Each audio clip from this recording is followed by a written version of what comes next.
ہارون صاحب، میں سیاست اور اپوزیشن خاص پوری پاکستان کی سیاست کے اوپر بات کروں گی، مگر بڑا اہم سوال مجھے آپ سے بالکل آغاز پر یہ پوچھنا ہے کہ چیئرمین سینٹ صادق سنجرانی صاحب کے بارے میں جو بات ہو رہی ہے کہ ان کے خلاف موو ہو سکتی ہے، کیا اس میں کوئی صداقت ہے؟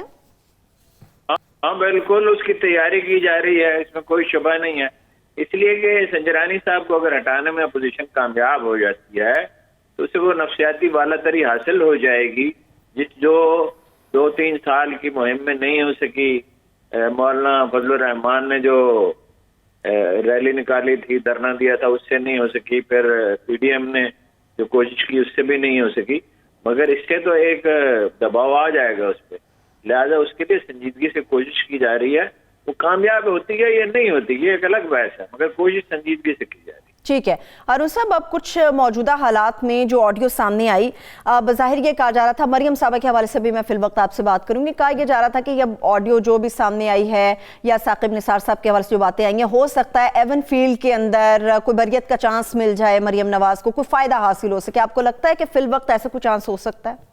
آپ بیشتر قانون دانوں کا خیال یہ ہے، باقی تو جو عدالت کے فیصلے کے بارے میں پیشین گوئی تو نہیں کی جا سکتی پہلے سے، اس لیے کہ یہ قاعدے کے بھی خلاف ہے اور آداب کے بھی خلاف، لیکن یہ امکان تو موجود ہے، ان کی بریت ممکن ہے، اس لیے کہ وہ کوئی پبلک آفس تو نہیں تھا ان کے پاس، اگرچہ انہیں 100 ارب روپے دیے گئے تھے مگر عدالت نے روک دیا تھا۔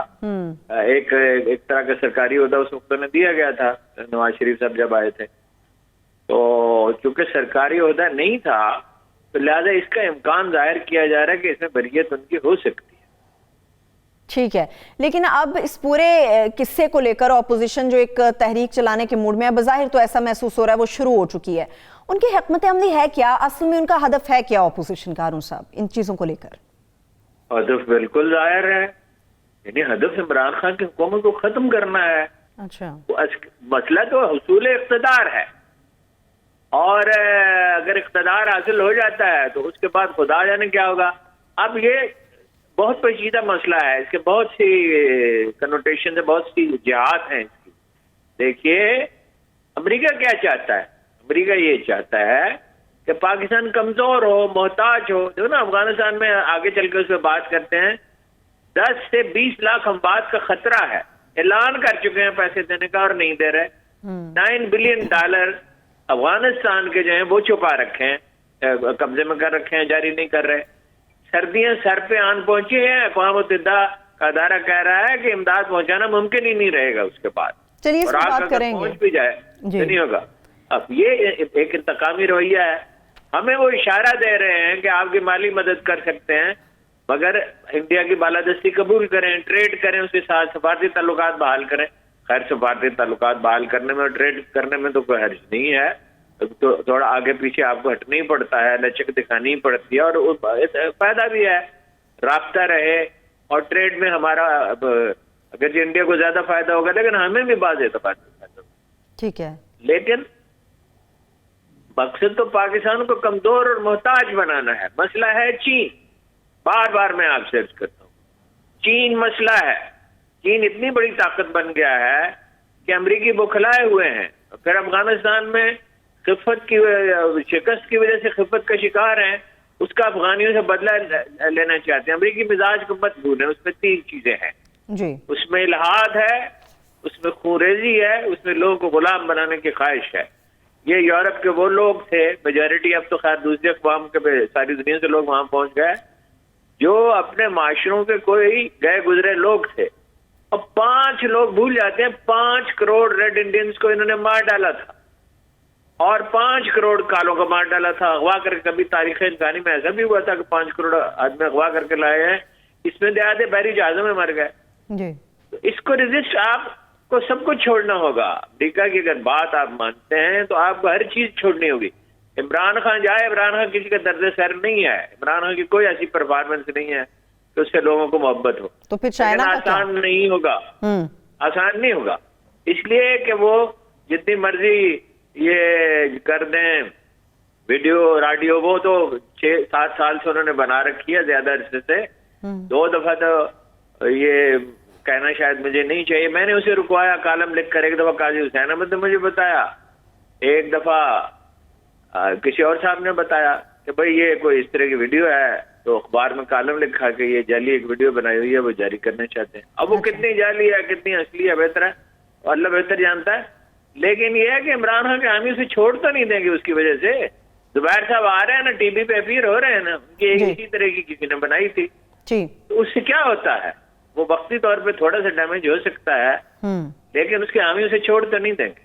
ٹھیک ہے. پوزیشن خاص طور پر نون لیگ لے رہی ہے، وہ یہ کہہ رہی ہیں کہ سابق جو چیف جسٹس ثاقب نثار صاحب ہیں وہ آئیں اور دفاع کریں، اور ان سے سوال بھی کیا گیا کہ آپ اس کو ڈیفینڈ کریں نا، اگر آپ کو لگتا ہے یہ جھوٹ ہے اور ایڈیٹڈ ہے آپ اس کو ڈیفینڈ کریں. انہوں نے کہا میں پاگل ہوں میں عدالتوں کے چکر لگاؤں اور جا کر میں اس چیز کا دفاع کروں. تو آپ کو نہیں لگتا ان کو آنا چاہیے سامنے دفاع کرنا چاہیے باوجود اس کے کہ عدلیہ کی بات ہے، ایک سابق چیف جسٹس کی بات ہے. یہ دیکھیے یہ جو جج صاحب بہتر جانتے ہیں، ایک نقطہ تو واضح ہے، وہ یہ ہے کہ اس کا فیصلہ سپریم کورٹ ہی کر سکتی ہے، ہماری عدالت کر سکتی ہے، کیونکہ وہ اس میں ایلیمنٹ آف ٹروتھ نظر تو آتا ہے کسی حد تک جو آڈیو جاری کی گئی ہے، لیکن اس کے بارے میں سوالات بھی بہت ہیں جو میں آپ سے عرض کرتا ہوں. جی.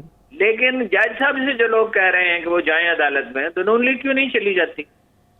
اس پہ یہ کہا جاتا ہے کہ جی وہ جسٹس کھوسا نے اتنی سخت شرائط عائد کر دی ہیں کہ وہ تو ثابت کرنا بہت مشکل ہوگا.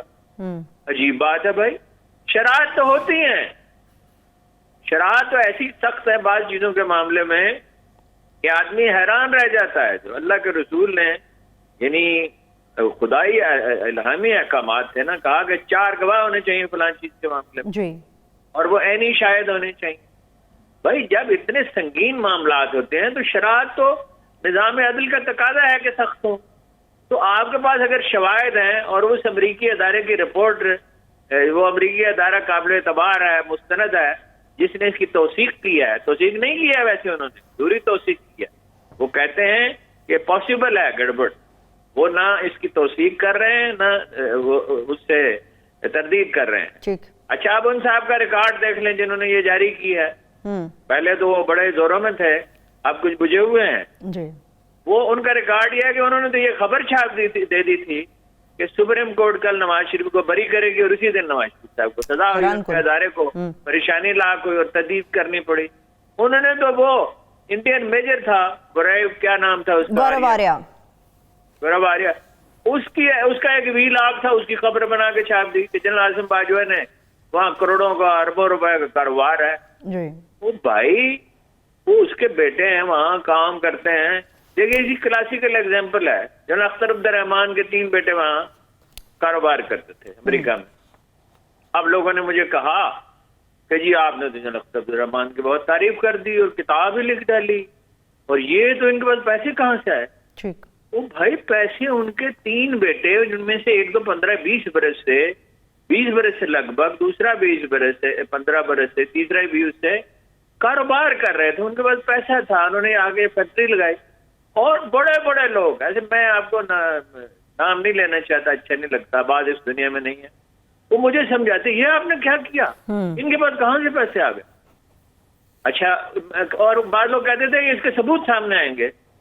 وہ کتاب چھپی تھی 1990 میں، 31 برس ہو گئے، کوئی ثبوت سامنے نہیں آیا. بھائی اس طرح کی خبریں آپ دے دیتے ہیں ایک انڈین وی لاگ پہ وہ کر کے. اچھا اب یہ عدالت میں جائے، جو لوگ جسٹس ثاقب نثار کو سزا دلوانا چاہتے ہیں، انہیں ذمہ دار سمجھتے ہیں، وہ عدالت میں جائیں. جج صاحب کیوں جائیں عدالت میں؟